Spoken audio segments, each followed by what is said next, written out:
Boa noite a todos, que a paz de Jesus nos envolva e nos auxilie no entendimento do estudo dessa noite. Eu trouxe para a gente estudar essa noite essa lição do Livro dos Espíritos, Perfeição Moral.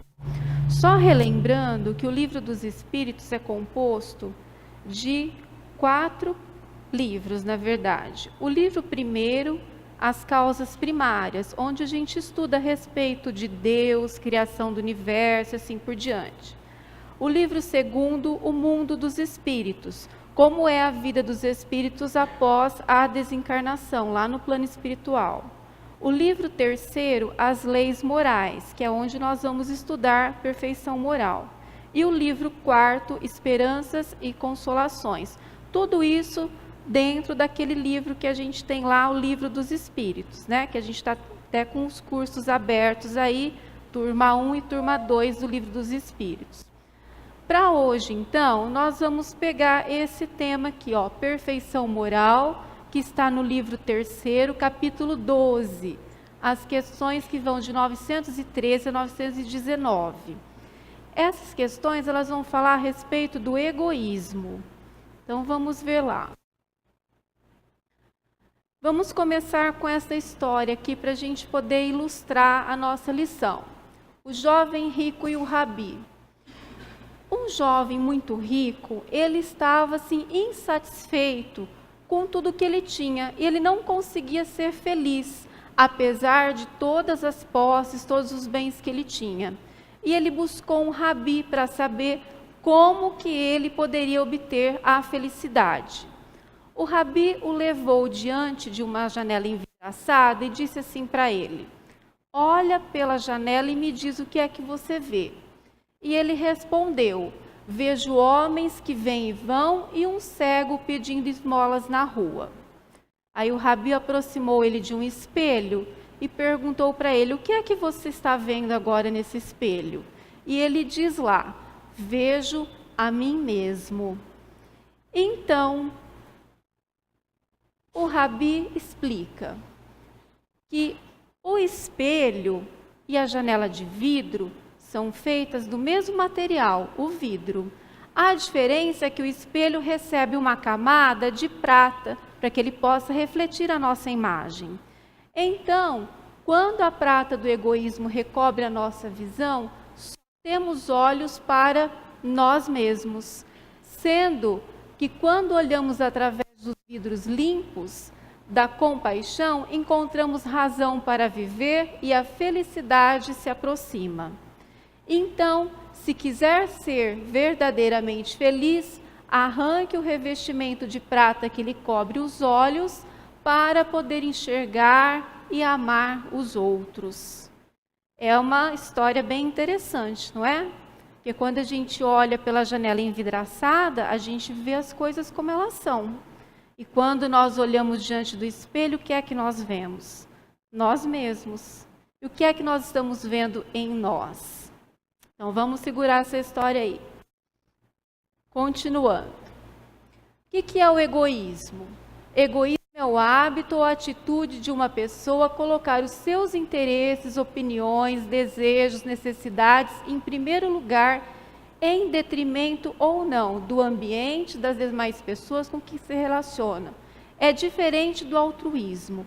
Então, o egoísmo é só para mim, só eu. Eu sou o centro das atenções, eu sou a melhor pessoa do mundo, tudo na minha vida tem que dar certo, tudo é meu, tudo é para mim. Eu não divido nada, eu não dou nada, né? Eu não ofereço nada a ninguém sem que isso venha a ter uma retribuição para mim. Então, é o contrário do altruísmo, de quando a gente se doa e auxilia os outros sem nenhuma intenção de recompensa. Então, o Kardec pergunta aos espíritos: os maiores obstáculos ao progresso da humanidade, quais são? E na questão 913, ele pergunta lá: dentre os vícios, qual que se pode considerar o mais radical, né? Aquele que mais atrapalha? E os espíritos respondem: temos-lo dito muitas vezes, o egoísmo. E do egoísmo, então, deriva todo o mal. porque na raiz do egoísmo é que vão se encontrar todos os vícios. E aí a gente para pensar, a pessoa vaidosa, ela é egoísta? O que vocês acham? Aquela pessoa que é muito vaidosa. E agora no carnaval a gente vê aquelas moças que vão desfilar lá nas baterias das escolas de samba. Elas não passam o ano inteiro só cuidando do quê? Da aparência, da vaidade, não é? E aí, será que elas deixam passar outras coisas que seriam importantes na vida delas, na vida em família, na vida em sociedade?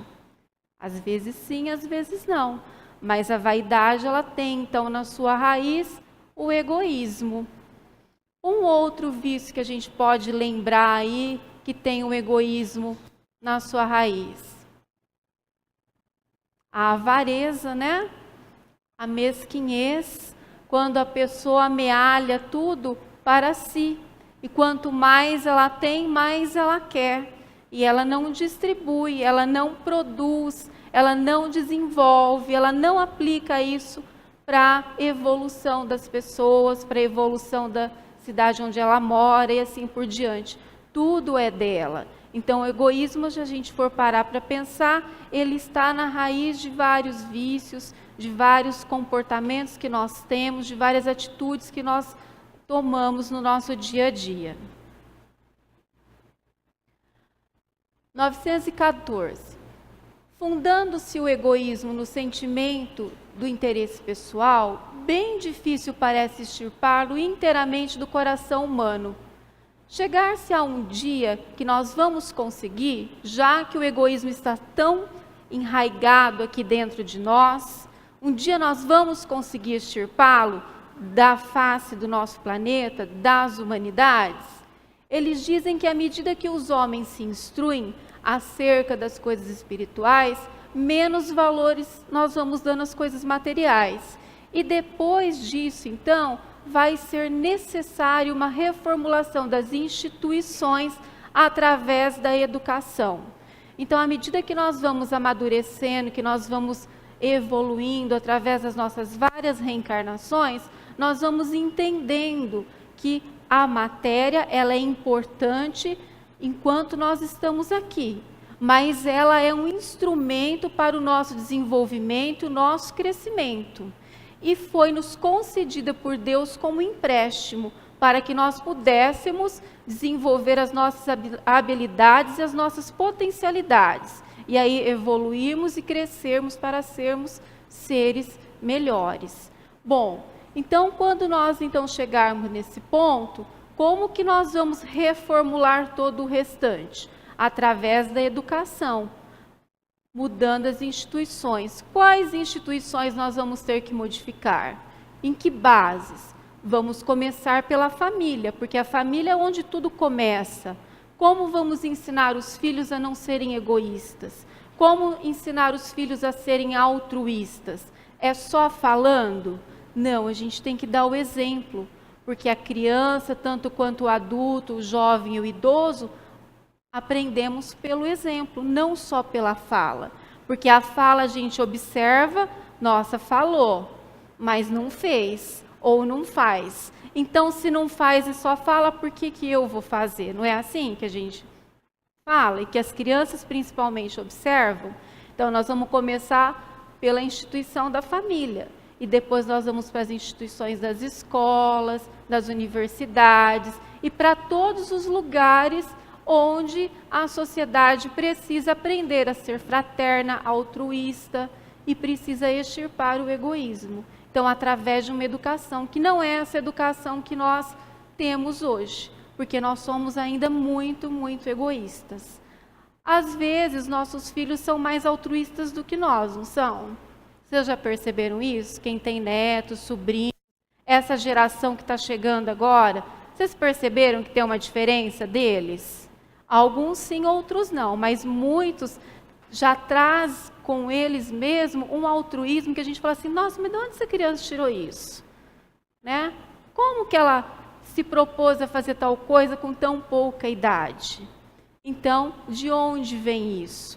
Vamos lembrar que os nossos filhos são espíritos. e eles estão reencarnando e já tiveram outras experiências passadas, onde talvez já tenham deixado um pouco mais do egoísmo para trás e adquirido mais altruísmo, né? Mais amor fraterno.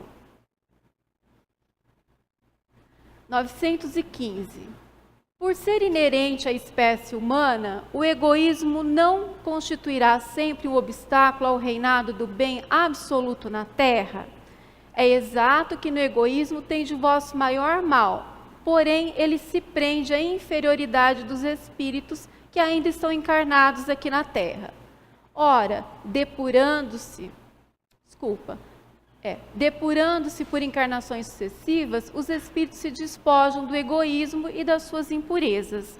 Não existirá na Terra nenhum homem isento do egoísmo, praticante da caridade? Já que nós estamos falando, né, que nós estamos num planeta de provas e expiações. Somos espíritos ainda bastante renitentes. Temos dentro de nós ainda muito egoísmo. Será que na humanidade na qual nós fazemos parte hoje, existem homens que praticam a caridade, homens e mulheres? O que vocês acham? Temos visto alguns exemplos aí, o jornal tem mostrado, as revistas, o Face. Alguém tem notícia? O Diário da Região, aos domingos, tem soltado aí uma matéria para falar um pouco de coisas boas. Vocês chegaram a ver? E eles colocaram algumas pessoas que estão fazendo diferença nessa área do bem, do amor, da fraternidade.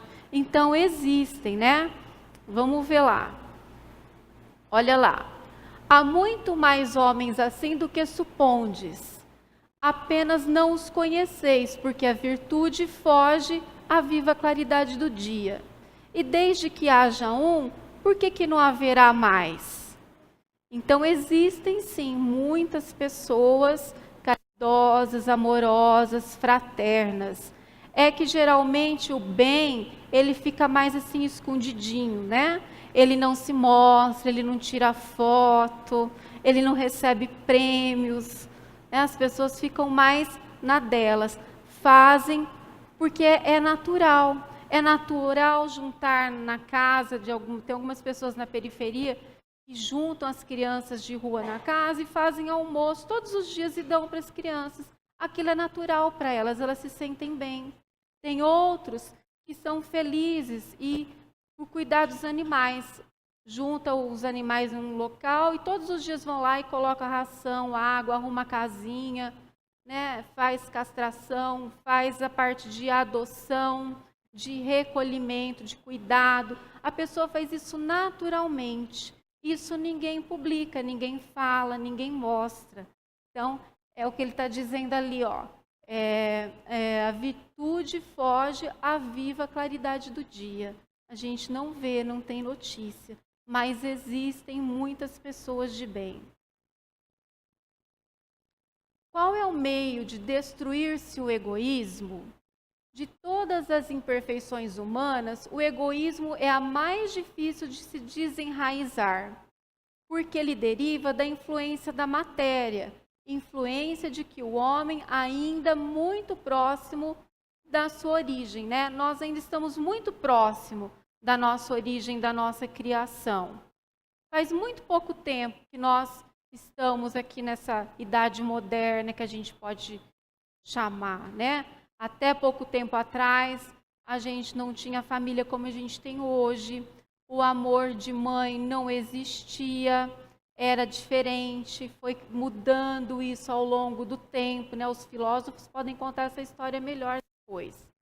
E nós nos aproximamos mais da questão aí dos nossos primórdios, porque o egoísmo, ele traz para a gente aquela coisa assim, ó, o animal, ele não defende o seu território para poder manter lá a casinha para os seus filhotes, para poder se reproduzir, garantir que a sua espécie perpetue, e ele tem uma área de caça a qual ele defende, porque se ele não defender, ele vai morrer de fome.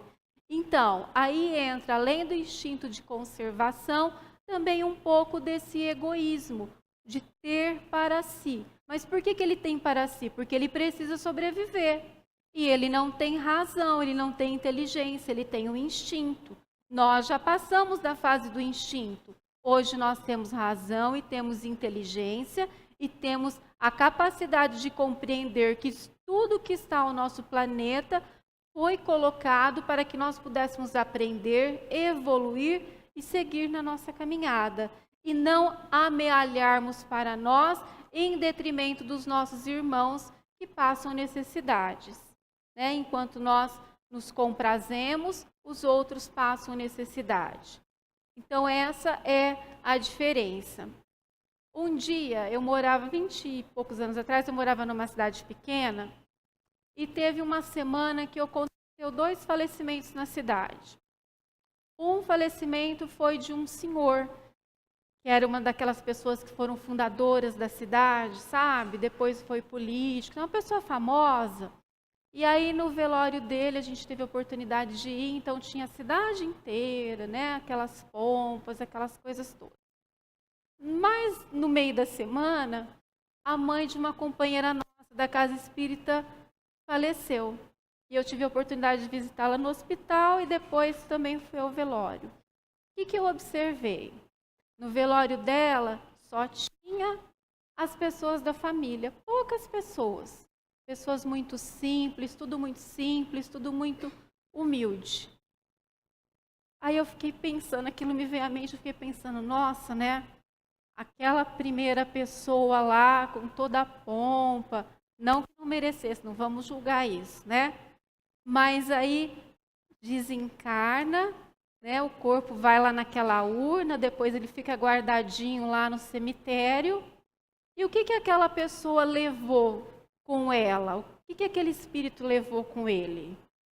De todos os anos, de todas as conquistas, de todos os bens. Nada. Ficou ali para a família.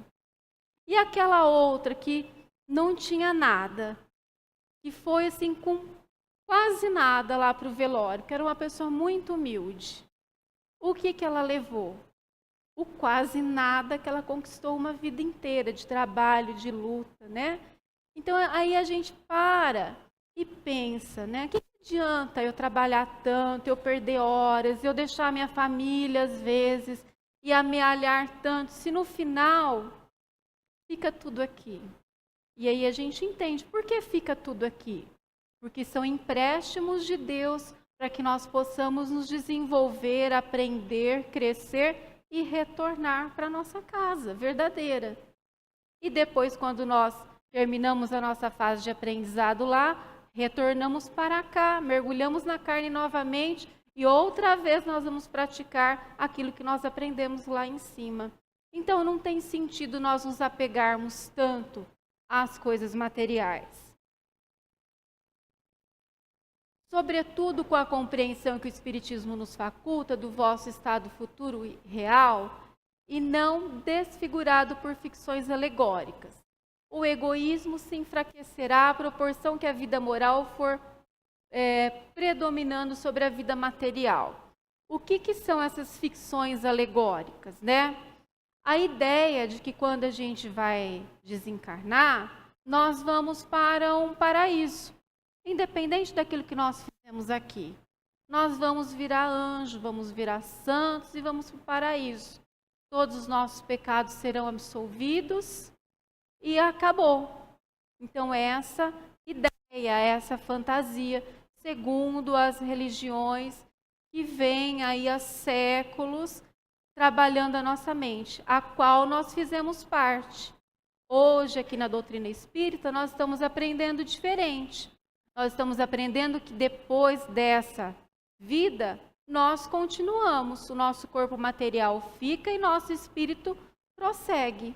Então, o que acontece quando o nosso espírito prossegue? Nós vamos para um outro lado e o lado de lá é exatamente igual ao lado de cá. Se nós aqui somos egoístas, vaidosos, teimosos, vamos continuar sendo do lado de lá egoístas, vaidosos e teimosos. Se somos caridosos, fraternos, vamos passar para o lado de lá da mesma maneira. Nós não vamos virar santo porque nós desencarnamos. Nós levamos a nossa personalidade do jeito que ela é. Então, isso que a doutrina espírita vem nos explicar.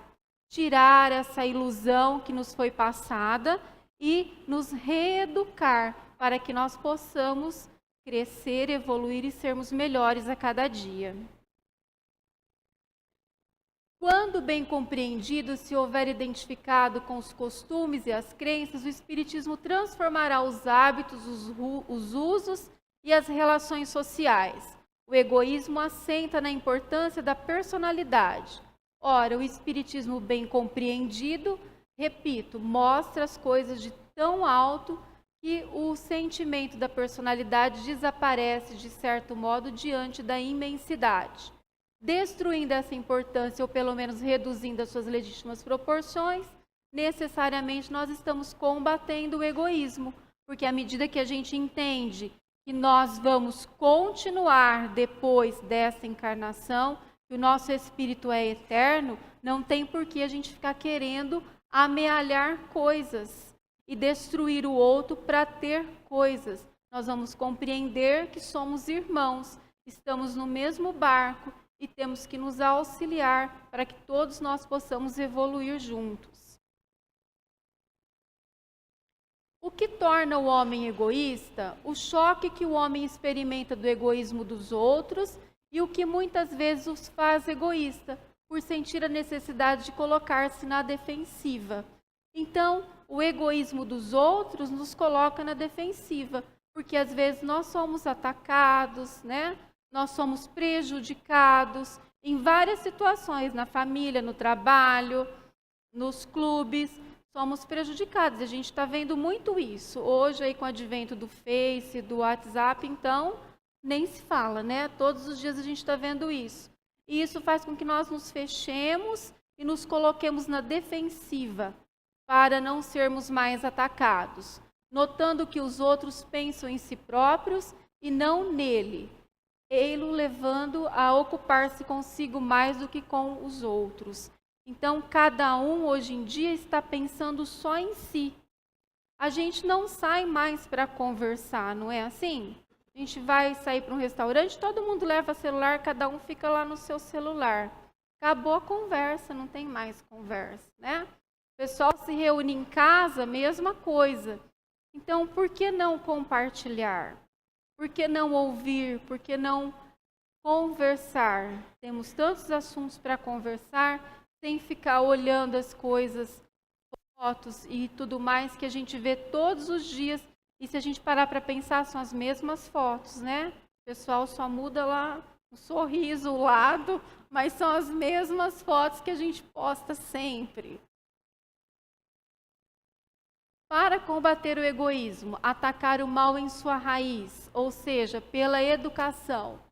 Não por essa educação que tende de fazer homens instruídos, mas pela que tende a fazer homens de bem.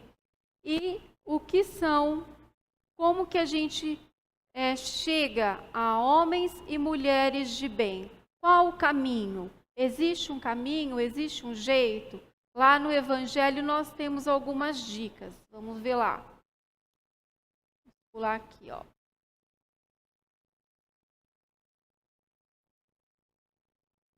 Opa, foi muito. Aqui. 8 caracteres do homem e da mulher de bem. Praticar a lei de justiça, amor e caridade na sua maior pureza. Faz o bem pelo bem, sem contar com qualquer retribuição. É bondoso, humanitário e benevolente para com todos, porque vê irmão em todos os homens. Se Deus lhe outorgou riqueza e o poder, considera essas coisas como um depósito. Então, existem ainda muitas pessoas que são assim. É que a mídia não mostra, né? E a gente não procura saber. Mas esses são os caminhos. Continuando ali, ó. Se sob a sua dependência estão outros seres humanos, trata-os com bondade e complacência. É indulgente para com as fraquezas alheias. Não é vingativo. Respeita, enfim, os seus semelhantes. Então, são 8 itens dos homens e mulheres de bem. Está lá no Evangelho segundo o Espiritismo, E seria bom a gente ler isso para as crianças uma vez por semana no culto do lar, para que elas saibam o que é ser um homem e uma mulher de bem, né? Porque às vezes a gente fala assim para a criança, o que é ser bom? O que é ser um homem de bem? Eles não sabem responder. Então, se a gente lê isso aí para eles e lê para a gente também, a gente vai ter o entendimento. Qual é a conduta de um homem e de uma mulher de bem que Jesus espera de nós? Que foi aquilo que ele veio nos falar, que ele veio nos ensinar. E qual é o meio prático mais eficaz que o homem tem de se melhorar nesta vida e de resistir ao arrastamento do mal? Conhece-te a ti mesmo. É o olhar no espelho e, sem medo, colocar lá as nossas imperfeições e as nossas qualidades. E dizer, essas qualidades eu preciso trabalhar mais. Essas imperfeições eu preciso uma de cada vez, porque a gente não dá conta de fazer todas, né? Eu vou trabalhar uma primeiro, quando eu melhorar essa eu passo para a próxima, até que a gente possa, então, extirpar o egoísmo de dentro de nós. Vamos conseguir isso numa vida só? Quem dera se a gente conseguisse, né? Íamos chegar ao nível do Chico. Então a gente tem que ter humildade e reconhecer que nós temos capacidades limitadas. Uma coisa de cada vez, vamos trabalhar uma coisa de cada vez. E aí vamos compreender que Jesus nos ampara e nos aguarda por um tempo longo, vamos dizer assim. Mas a pressa de chegarmos logo à perfeição é nossa. Então, quanto mais nós nos esforçarmos, melhor para nós. O Chico, nesse livrinho aqui, ó, só para a gente encerrar, Momentos com Chico Xavier, do Adelino da Silveira, o Adelino coletou algumas coisas que ele ficava ao lado do Chico e ele anotou algumas coisas e depois ele montou esse livro com algumas observações.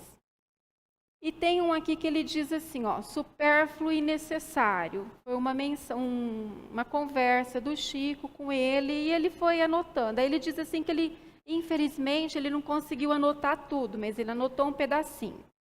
Aí o Chico diz assim, uns queriam um emprego melhor, outros só um emprego. Uns queriam uma refeição mais farta, outros só uma refeição. Uns queriam uma vida mais amena, outros apenas viver. Uns queriam pais mais esclarecidos, outros ter paz. Uns queriam ter olhos claros, outros enxergar. Uns queriam ter voz bonita, outros falar. Uns queriam silêncio, outros ouvir. Uns queriam sapato novo, outros ter pés. Uns queriam o supérfluo, outros apenas o necessário. E aí o Chico coloca essa reflexão. O apóstolo Paulo diz em sua epístola aos Filipenses, aprendi a contentar-me com o que tenho. Agora, o que surpreende é que quando Paulo escreveu aos Filipenses, estava preso em Roma.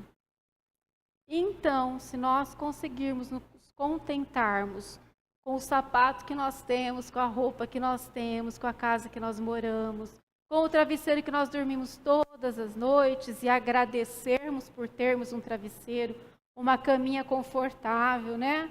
Uma parede lá para nos proteger das intempéries, certamente nós vamos estar nos vacinando contra o egoísmo, a vaidade.